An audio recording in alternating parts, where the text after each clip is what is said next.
আসসালামু আলাইকুম সবাইকে। আশা করি সবাই আমার পাশে থাকবেন। আপনাদেরকে আবার নিয়ে আসলাম মিষ্টি একটি হলুদ সন্ধ্যায়।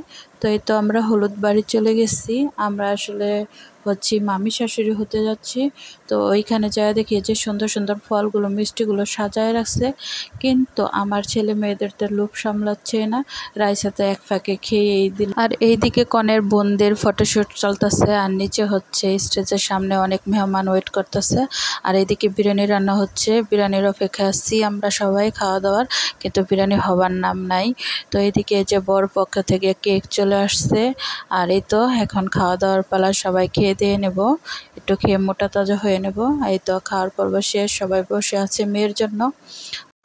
আর এইদিকে মিষ্টি একটা মেয়ে নাচতেছিল, আমাকে দেখে নাচা অফ করে দিয়েছে। আর মেহমান সব ওয়েট করতেছে কনের জন্য, কিন্তু যার হলো সে তো ফটোশুটে ব্যস্ত।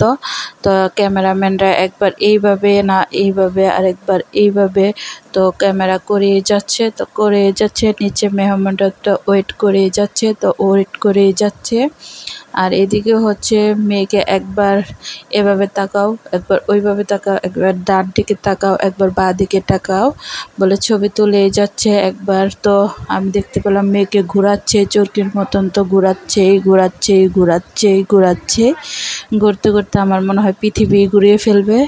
তো এইবার বোনেদের পালা শেষ, এবার ভাইদের পালা বা দুলাভাইদের পালা ওন্না ধরার। তো একবার এদের না একবার ওদের, এরই ক্যামেরাম্যানদের কাজ। তো যত বেশি ক্যামেরাম্যানরা খাটাইতে পারে ততই ভালো লাগে।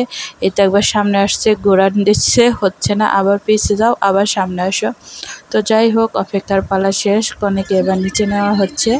তো এই তো কনে নিচে চলে আসছে। আর এদিকে আমার কনে স্টেজে উঠে দাঁড়ায় আছে, কি বলতেছে ও নিজেই জানে না। তো আমিও বুঝতেছি না, কারণ গান হচ্ছিল। তো আমার কনে থাক, আমরা ওইদিকে হলুদ সন্ধ্যার কনের দিকে চলে যাই। এই তো কনের বোনেরা নাচবে, তো আমরা নাচ দেখি।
আবারও কনের বোনেদের নাচা শুরু, কিন্তু ক্যামেরাম্যানরা এত লাইট লাগিয়েছে যে আমরা পিছনের থেকে তো কনের বোনদের কিছুই দেখতে পাচ্ছি না, শুধু লাইটের কালো কালো ছাতাগুলাই দেখতে পাচ্ছি, আর কিছু না।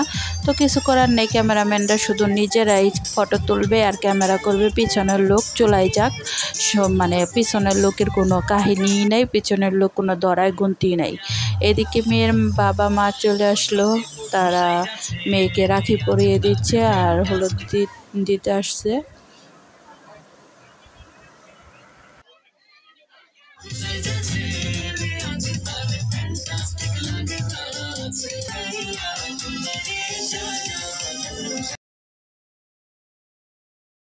মেয়ের দাদাও চলে আসছে, তো মেয়েকে ফল খাইয়ে দিল। তো এইদিকে রাইসা বলতেছিল রাইসা একটু হলুদ দিতে যাবে। আর এই তো এই ফাঁকে দেখতে পেলাম কে যেন কারা মেয়ের হয়তো বা নানি লাগিয়ে ওনারা টাকার মালা পরিয়ে দিল। অবশ্য আমাদের কেউ পরায় নাই, আমাদের গলাটা খালিই ছিল, আমাদের তার এত ভাগ্য না এই যে টাকার মালা পরবো। দুঃখ রয়েই গেল। এই তো এদিকে আমার মেয়ে গেল, তো মেয়ে বলতেছে যে আমি আপুকে হলুদ দেবো। তো ওই জায়গায় হয়তো বা হলুদ ছিল না, মেয়ে হলুদ দেবে না, শুধু খাবার ছিল। তো আমার মেয়ে এই ফাঁকে কেক খেয়ে আসলো, ওর খাওয়া হলেই চললো, খেতে যায়। আর এই ফাঁকে টুপ করে এক ভাবি চলে গেল হলুদ দেওয়ার জন্য, কিন্তু যায় দেখতেছে হলুদ নাই। তো এই তো আমার সুন্দর একটা ছোট্ট একটা মিষ্টি একটা ব্লগ ভালো লাগলে অবশ্যই লাইক করে দেবেন, শেয়ার করে পাশে থাকবেন। আর প্লিজ সবাই সাবস্ক্রাইব করে চলে আসবেন, ইনশাল্লাহ আমিও চলে যাব আপনাদের পাশে। তো এই তো একটা মিষ্টি একটা ব্লগ নিয়ে আমার ব্লগটা এখানে শেষ। আজকের মতন আমার ব্লগ শেষ। সোনার শেখ হাসিনার বাংলাদেশ। আসসালামু আলাইকুম, সবাইকে পাশে থাকবেন প্লিজ।